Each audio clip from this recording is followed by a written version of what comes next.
espérance. Amen. Amen. Voilà Toki Kovanda.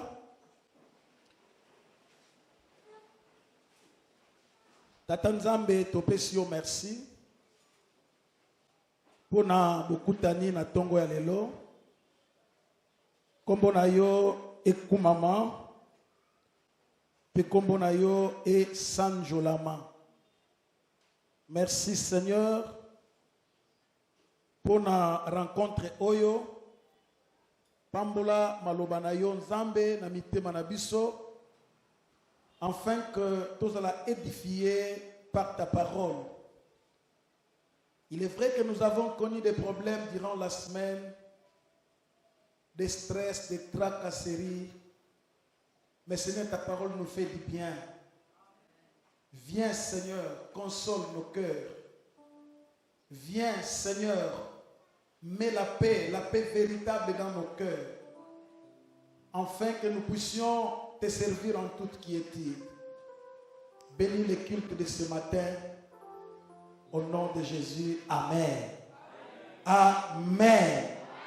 Alléluia.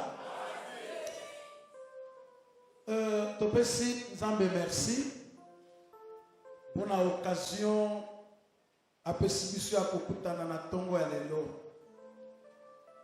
Lelo est à deuxième dimanche il y a année 2022. Oyo Nzambe asali biso ngolu ya kokutana. Kombo ya nkolo ekumama pour la présence na yo papa. Présence na yo mama olingi Nzambe yango wana uzali awa mboka ezana ba matanga banzela ndenge na ndenge o bato bazokende, mais gloire à Dieu parce que yo oponaki koya na ndako na Nzambe. Nzambe a sala yo bolamu pe Nzambe a pambola yo. Dimanche, eza mokolo oyo tozana makambo ebele ya kosala te, sinon ko adorer Nzambe, koyoka maloba na Nzambe, kopesa ba offrande na biso, ko agiter yango liboso na Nzambe, et puis finalement tozongi na misala, tozongi na mabota. Tika Nzambe akumama nantina na yango. Depuis dimanche, tokokaki kosakola ko proclamer thème ya année. Totatolaki na mokano na Nzambe ke année oyo pona biso nakati na lopango oyo nakati na église oyo ezali année ya kimia ya Yesu Kristo. Tozo souhaiter ete kimia ezala na bomo na yo personnellement.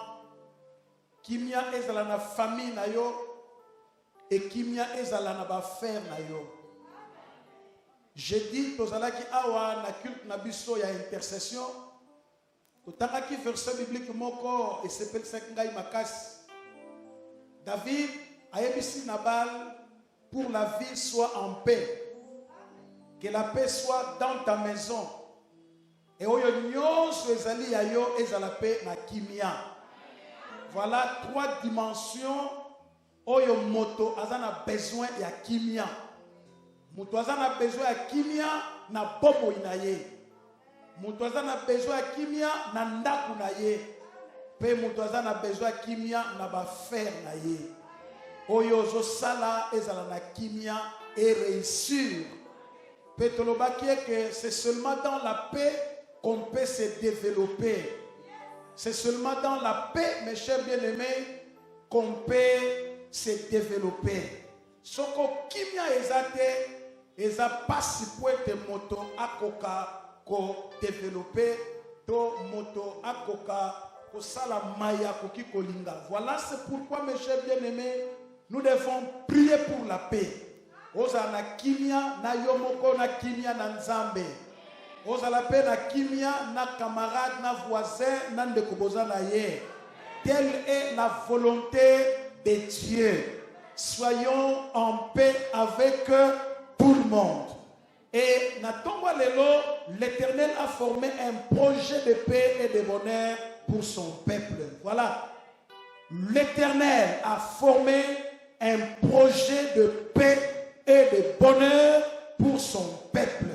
Yahweh Nzambe abongisi libongisi ya kimia, libongisi ya malamu po na libota na ye. Voilà, je vais te raconter une histoire. Chapitre 29, il y a Jérémie. Ezali lettre oyo prophète Jérémie a komeli bandeko bazalaki na exil na Babylone. À cause de la désobéissance, Nzambe azoti na peuple na Babylone pour la correction. Et ça en quelque sorte fouet. Film oyo Nzambe a préparé afin que peuple na ye bakoka kozonga lisusu na nzela malamu. Cette lettre, mes chers bien-aimés, ezali prophétie oyo Nzambe azako tinda epai na bandeko bazalaki na Babylone. Kuna mokonzi ya Babylone ayaki ko envahir peuple ya Nzambe na etinda ya Nzambe parce que batoyo bazalaki ba désobéissant envers l'Éternel pe sengelaki ete Nzambe akoka ko corriger bango. Lettre oyo ezako yebise pa na bango ce qu'il devait faire ba tonga bandak parce que esengelaki ba bala esengelaki babota tout en étant na kati na esclavagisme. Esengelaki ete bakwa kozwa ba responsabilité na esika bazalaki. Mais pourquoi, mes chers bien-aimés? C'est parce que ezaki na ba faux prophète ba bazalaki ko prophétiser na peuple ya Nzambe ko yebisa bango ne vous inquiétez de rien parce que bientôt là, tokozonga na ekolo na biso.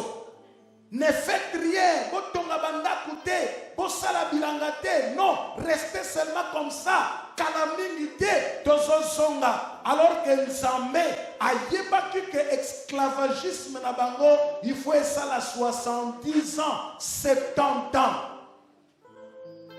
Voilà ma faux prophète. C'est pourquoi Nzambe alobi boyoka bango te parce que nga natindi bango te. Et le message qu'on va annoncer c'est du mensonge parce que nga Nzambe nati maloba na miloko na bango te. Frères bien-aimés, faisons attention avec des prophètes ambulants. Des prophètes ambulants, ezaba prophète otokuta na bango na nzela. Va se poster dans le coin de rue, va se poster dans le marché de la liberté. Ok, il y a toute une équipe de prophètes qui s'est installée là-bas. Non, frère, méfiez-vous aux prophètes ambulants. Souvent, souvent, ce n'est pas l'Éternel qui les a envoyés. Bazo sala oyo voilà le terme oyo esengeli. Alors Nzambe na pomol a yebisaka déjà Jérémie avertit le peuple. Yebisa epai na bango. Les prophètes qui sont entre eux ba kambo bazo teya e uti na ngai te. Ça c'est Dieu. Même ceux qui sont restés en Juda, dans Jérusalem. Alors faites attention, ça ne vient pas de moi, ce n'est pas l'Éternel qui les a envoyés. Mes chers bien-aimés, mes chers frères et sœurs, Nzambe Asungabiso, c'est vraiment une mise en garde avec des prophètes ambulants. Otokuta na bango na ba coin de rue, na ba marché, na bisika ndenge na ndenga, et il va te prophétiser. Et des fois, à captiver attention à yo, abandonne le mano makambo, tu ozomona pena que makambo azoloba eza solo. Faisons attention, mes chers bien-aimés. Recommandation oyo bandeko eza kotalisa ete Israël esengelaki ba s'installer na kati na bomoi na bango, ba mener une vie ordinaire et normale na kati na bango, c'est-à-dire ils devaient se marier leurs enfants, donner des femmes à leurs fils, ne pas s'installer. Telle était la volonté de Dieu, parce que Bohoumu Nabango, Eza Nikolo Moukou, c'était mais Eza il y a 70 ans. Voilà le contexte biblique. Nous avons raconté une histoire, contexte biblique, Ndenge Yango et Zaleli. Bâtir, planter, se marier et donner en mariage, et ça une activité ordinaire. Oyo Sengela qui était peuple bakokako sala tout en étant nakati na boumbu oyo ba kendeki.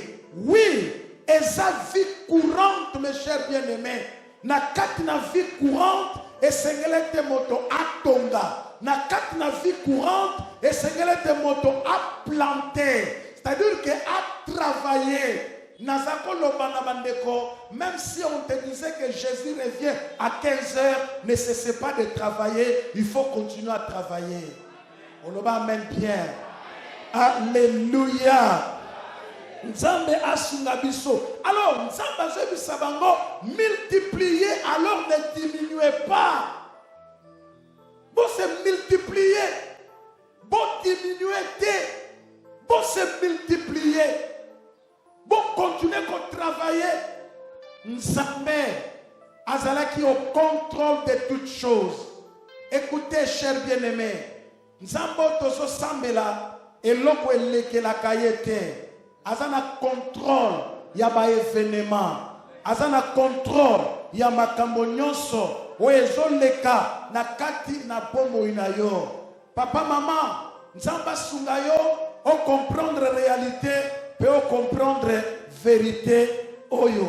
Voilà c'est pourquoi dans verset 8 dans 9 Nzambe azo dénoncé ba faux prophète, car voici ce que déclare le Seigneur des armées célestes, Dieu d'Israël. Ne vous laissez pas induire en erreur par vos prophètes qui sont au milieu de vous, ni par vos devins, et ne prêtez pas attention aux révélations que vous leur demandez. Voilà les révélations que les peuples avaient demandées aux prophètes. Les lois ils appellent à Batubongo. Prophète, nous avons l'obéi ni ponangai. Pasteur, nous avons l'obéi ni ponangai. Et ça question madame a proposé. Amen, ban Nzambe. Moi j'aime vous dire la vérité. Et ça question madame a posé et pas ya prophète to ya mutu na Nzambe. Soki Nzambe ayebisa ki eloko moko akoyebisa yo yango sans que yo otuna ye. Tango zotuna ye ke Nzambe ayebisa ki eloko te ya kolinga te équipe et pola. Alors akoyebisa yo. Siko makamba koyebiso wana euti na Nzambe pe euti na ye moko. Généralement euti na Nzambe te mais euti na ye moko. Nzambe a mettre bango en garde. Ayebisi bango, ne prêtez pas attention na ba révélation o bazo pesa bino to yo bino bosengaka et pas na ba devin. Oui, bato bakendaka et pas na ba pseudo prophète. Les gens de dizaines de bonnes aventures bakeko consulter bato parce que parce qu'on a besoin ba yoka ba yeba avenir eza ndenge nini frère. Avenir, si il y a une personne que tu peux consulter, consulte Dieu. S'il y a une personne que tu peux demander, demande à Dieu. Parce que Nzambe akolobanayo et kozala la vérité, rien que la vérité, amen. Amen. N'allez pas consulter les devins. Pour que ne contournate. Prophète Nzambe na yo alobini ni pona ngai. Le prophète ne se laissera pas faire. Yépe a koloba, makamba koloba en ce temps-là, et ça makamba outi na nzambe te, et ça va prophétie fabriquée de toutes pièces. Pour être convaincre yo peut yeba que oui, il y a Zana Nzambe. Alors que le véritable prophète, c'est celui qui dit une chose et la chose s'accomplit. Généralement, mes chers bien-aimés, ce sont des choses qui vont se tirer en longueur, qui ne s'accompliront jamais parce que Ezamakambo et Wuti Nanzambe Tata Soko Mokete. Basantu Toloba. Amen. Alléluia. Voilà. Nzamba zobi sabango que bon wumu na bino eza mikolo mukusete eza mikolo mulai. Travaillez, multipliez-vous, ne diminuez pas. Nzambe na pas mort. Yemoko a yebi ce qu'il a prévu pour chacun de vous. Oh Nzambe azalokumu. Nzamba azalokumu. Tant que dénonce kabiloko oyo toza contre ma prophète te. Mais ngana za contre ma pratique mususu oyo tozomona en pleine ville. Ma pratique mususu tozomona dans d'autres églises, entre guillemets, des églises prophétiques. Bon bazoloba awa eza église prophétique. Kuna bazana consultation prophétique. Mukolo boye boye boye boye. Eza mukolo yo prophète asakolaka. Ah, papa prophète. Oh, bon, na calendrier, boye. Nzambe kaka ne mutalobi bocha calendrier parce que chaque mercredi na 15h na banakoya. Bana Nzambe esengeli tozaka éclairé. Oh, loba amen bien. Nzambe asunga biso, biso bako ina biso kaka pona vérité. Na yeba kapendenge mususu ya ko kosa libota na Nzambe te. Parce que la télémia ou est chère la vérité, je ne sais que vous dire la vérité. Nzambe asungayo o comprendre ma campo, naza contre ma prophète, mais naza contre ma pratique. Oyo ezako salama. Voilà, c'est pourquoi au verset 10e, l'Éternel confirme que c'est seulement lorsque les 70 années seront passées qu'il changera le cours de l'histoire et pour Babylone et pour Juda. Juda devait attendre le temps de Dieu. Voilà. Il devait attendre le temps de Dieu. Nzamba yebisi na verset 10e.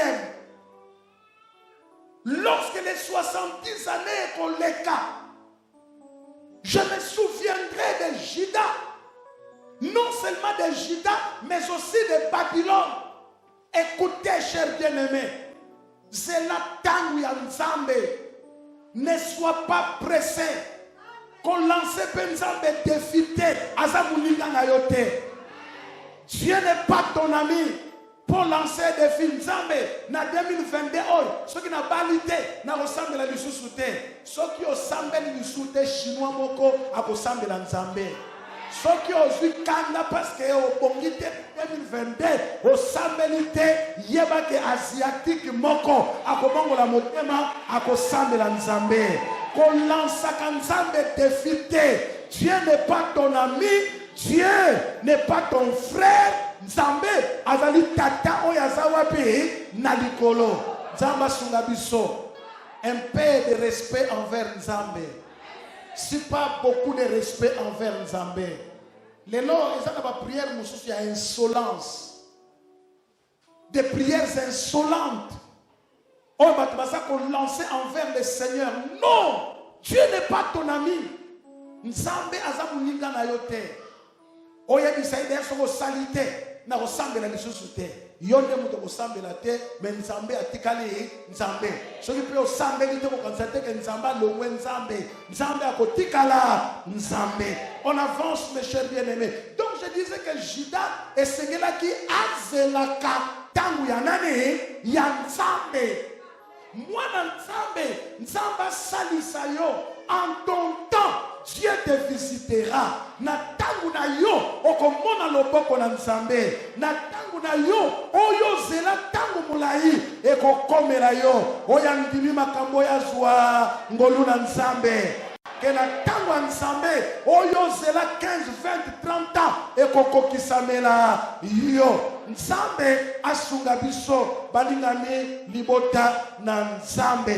Que Dieu nous aide. Et pour Babylone et pour Juda, Juda devait attendre le temps de Dieu. Attendre le temps de Dieu. Moi, Nzambe, azali oyo azelaka. Tangu ya nani? Ya Nzambe. O Nzamba salisayo. Ozela tango ya Nzambe. C'est très important. La manière dont l'Éternel s'exprime ici montre son parfait contrôle sur l'histoire de son peuple. Écoutez, frère.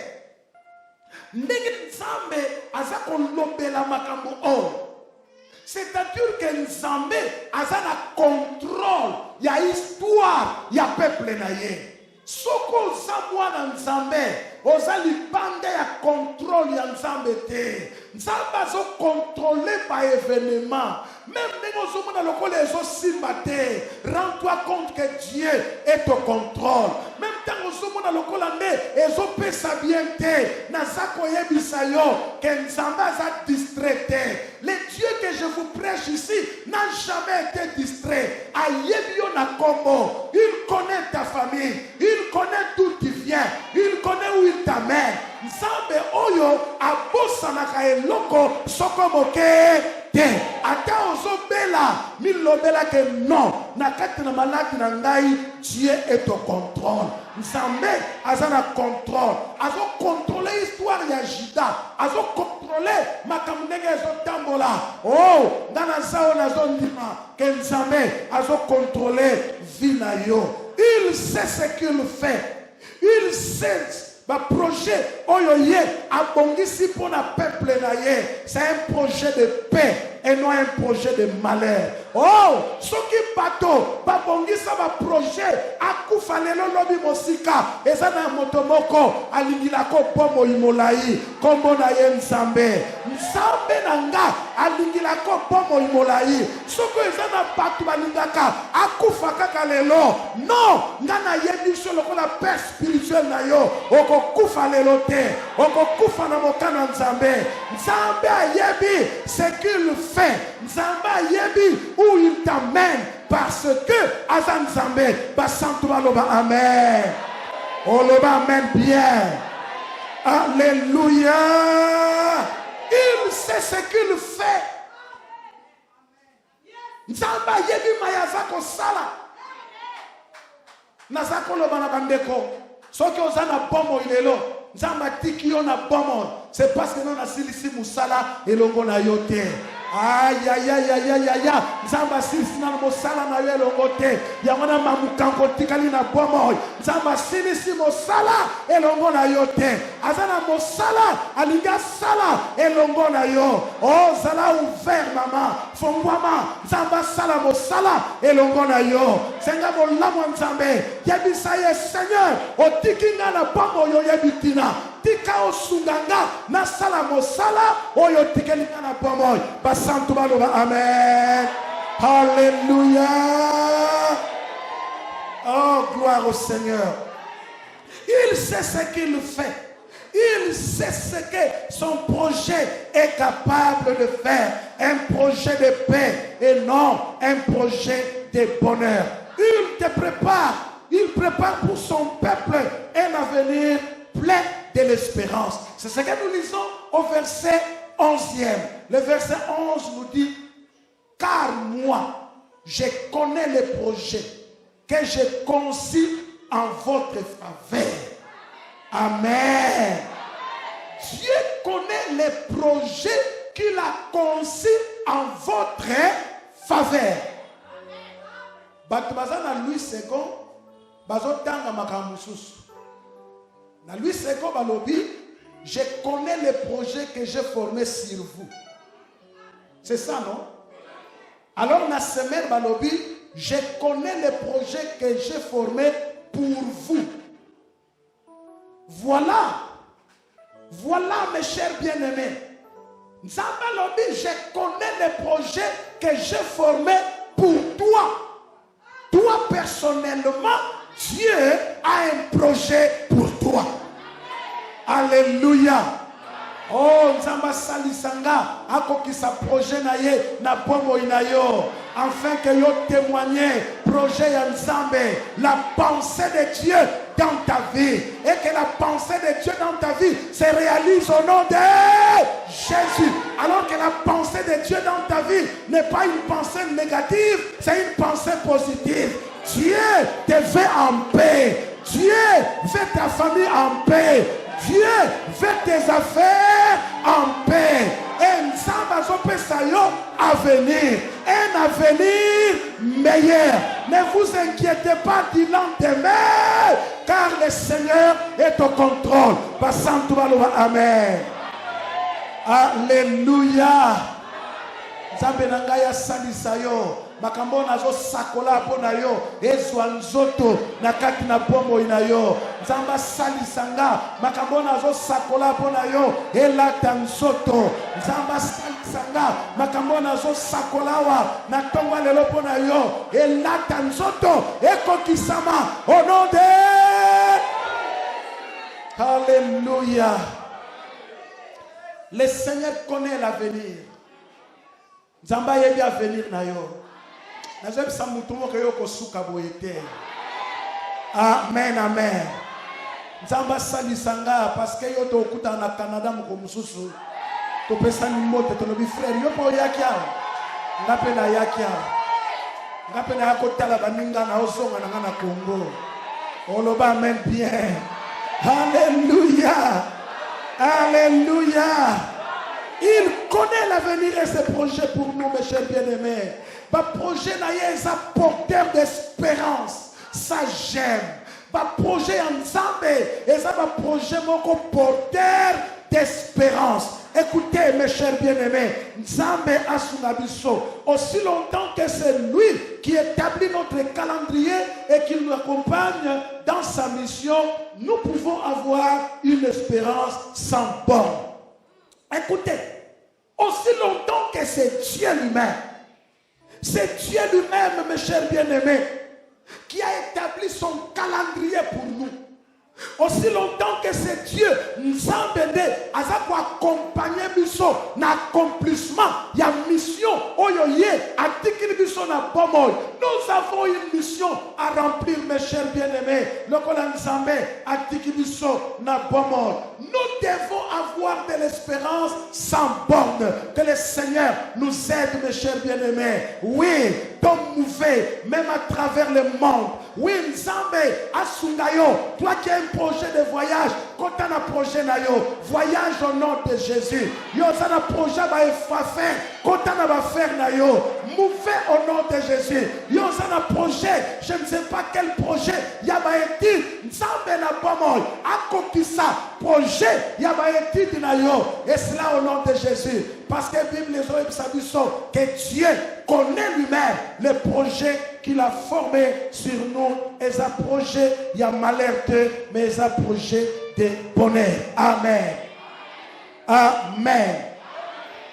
Mes chers bien-aimés, Nzambe a salisa biso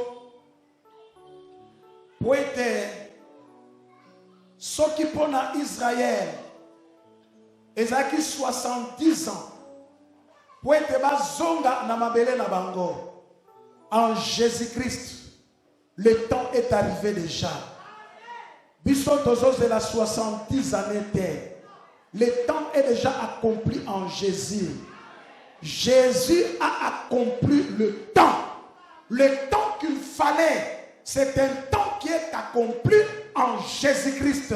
On Nzambe asungayo maman. Nzamba salisayo. Un peu de patience. Un peu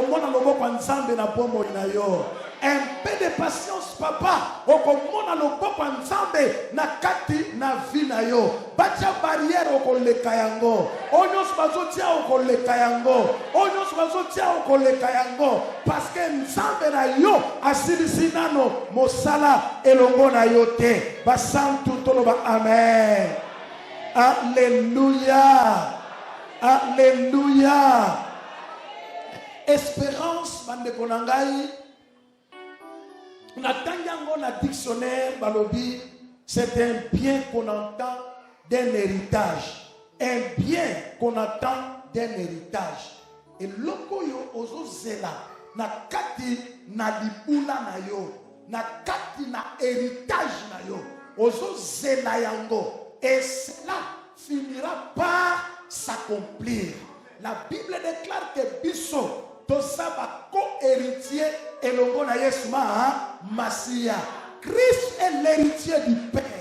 Oui, nous étant enfants de Dieu, tosaba co-héritier ya Yesu Christo. Alors, tant on a une définition, il y a espérance, parce que nous sommes lobby, azope sabiso espérance, espérance, et ça est loco bazotela na kati na héritage. Na héritage yo étant que moi na nzambe, yo ozela kanini.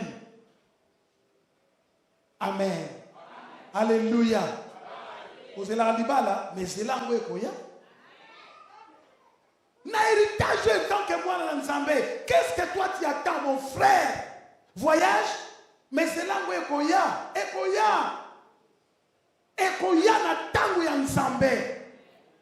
Dieu en son temps a ko pouvoir nantinete oyo alakayo oyo aloba esuka bobele ko s'accomplir. Oh nzambe na ngai asala yo ngolupe bolamu. Et alors la paix, c'est la tranquillité du cœur. La tranquillité du cœur. Naza tranquille, naza agité te. Nedike koko kisama. Naza agité te. Les nazomona ba nzambe to komi agité, to komi agité. Non, ne sois pas agité papa maman. Sala tranquille, nakat na motema na yo. Sala confiant, que oyo nzambe alakayo, ça finira par s'accomplir parce que yazanane nzambe. Nana lobakete nzambe akotikala na nyonga mutu te. Ezana mutu akosenga mutu nzambe nyongo na lola te. Oki makamna lobi? Na lobi ezana mutu akosenga nzambe nyongo te na lola. Oh nzambe ta onazaka na mokili yo lakaka ngai eloko moko nazwaka ngo te. Siko pesa ngo na lola awa. Non. Avant yo longwa oh nzambe alaka okozwa yango. Oloba amen bien. Alléluia. Alléluia. Zambe azamalamu parce que zala tranquille. Zela. Zela. Lokola bakuka lobi nazaki na poste nanga. Nazako zela kaka. Na yeba ke makambo nzamba lobi nanga ekosuka kaka kokokisa. Alors naza kimia nazo zela temps ya nzamba. Ma fille, sois en paix et attends le temps de Dieu. Mon frère, zalaki mia zela tango ya nani ya nzambe. Oyezo tungisa ye koleka. Eza lokola nzamba zo bisa Moïse, yebisa bango ba Egyptien bazo telela wana bakomona ka bango lisusu te. Bakoleka. Oyezo tungisa yo ekoleka. Zala tranquille.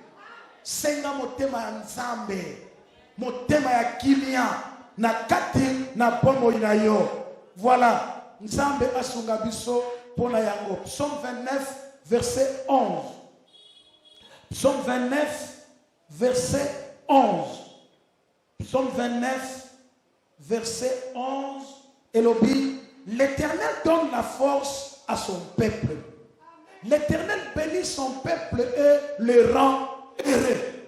Amen. Alléluia. L'Éternel donne la force à son peuple. L'Éternel bénit son peuple et le rend heureux. Que l'Éternel te bénisse et qu'il te rende heureux. Amen. Alléluia. Nzamba pambulo pa komiso motona esengo. Oloba amen bien. Les projets que Nzamba sanango et un projet à kimia point d'ozwa à venir. Otika venir na yo et à l'avenir ya esengo. Frère, avenir na yo et à l'avenir ya esengo. Maman, avenir na yo et à l'avenir ya kimia et à l'avenir ya esengo. Oza la avenir o eza agité te. Oza na avenir o ezo tungisa ote. Non, mais on a venir oyo eza yakimia yo botabana na yo bapesa kombongo liaka na yo nazako ebisa ancien Didier nazako ebisa avant-hier oh papa me petit wana sikoyo akomi bien nazako lemba lemba nasambela kipona ye mikolo wana sikoyo akomi bien père na ebisi papa. C'est pourquoi ce que mutu abokoli mwana komi lokola yo ndengo telemi a mutu ana soka za na bomoy sombelaka ye makaya bwaliaka na ye. Amen. Na ebisi ancien Didier soki mutu abokoli okomi boya oza na bomoy okomi boya oyebi makambo amona te banda ina neti 5 ans oyebi makambo amona te. Il y a un bando bazo négligé par parents, baza bénité. Baza bénité, na bombe lioté. Na lobia mo pona corriger, on a sunga yo elenge oza. Ozo mona maman na bino lokola loko pamba. Oza bénité. Nzamba salisa yo, oza la béni parce que maman wana mona passe ko banda ina net 5 ans. Atangi so classe a commission oza wana. Oh maman tikanzamba pamule pape so avenir ya kimia ba mama mikolo bazara na lingi bino nzamba pate na bino apesa bino avenir ya kimia bongo bano bana bino baboti ba koko na bino baya basombela bino bilamba bolata kana bino bo bapesa bino mbongo boliaka na bino boza na bomo ikino moko nzambe anaka kolongola bino bopema na nini na kimia o nzambe na lola apambola liloba oyo. Romains chapitre 15 verset 13. Romains chapitre 15 verset 13. Biblia elobi boye. Chapitre 15 verset 13. Que Dieu, qui est l'auteur de l'espérance, vous comble de toute joie et de paix par votre confiance en lui. Ainsi, votre cœur débordera d'espérance par la puissance du Saint-Esprit. Amen. Que Dieu, qui est l'auteur de l'espérance,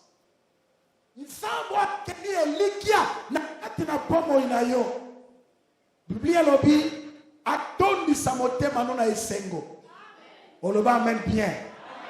Atondi samotema nona nini na esengo tika nzambe atondisa motema na yo na esengo. Nzambe wana atondisa motema no na esengo pe na kimia.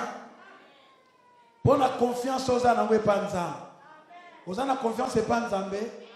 Zala na confiance na nzambe. Amen. Alléluia. Uta na botama na kota nganga te. Uta na botama na simba kisi te. Nazaka na confiance na nzambe wana. Zala na confiance na nzambo na zola kiso aw. Ngai pasteur no na kota nganga te na simba kisi te.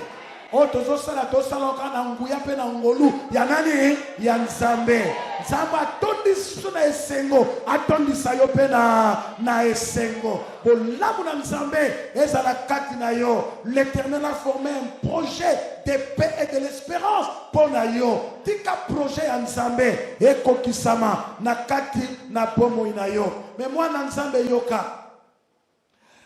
Cela ne signifie pas que vous allez épargner la douleur ya mokilio. La douleur est cause. Souffrance, difficulté et koki cause. Mais Nzambe a conduire yo na conclusion où est cause la glorieuse. Est-ce que ça na mutayo kingai? Na kata part sengo na Nzambe e kota na kati na pomo inayo. Nzambe apambola maloba na ye na kombo na Yesu. Amen. Amen. Gloire au Seigneur. Est-ce que tu peux écouter les mapoete toloba liloba moko après avoir écouté la parole de Dieu? Est-ce que tu peux koloba liloba moko e pa na Nzambe? Oh Nzambe azana projet malampona yo. Ce qui va te passer à makanisi yo kufa lelo lobi musika ezana mutu moko alingila ko bomo imolaye. Yangwano moni au traversé 2021 sans la moindre effort. Tu n'as fourni aucun effort. Au moni année passée au quoi il malade ma casse de fois. Même Zambé a sali au bolam. Oui, tombola maboko likolo. Nzambe nanke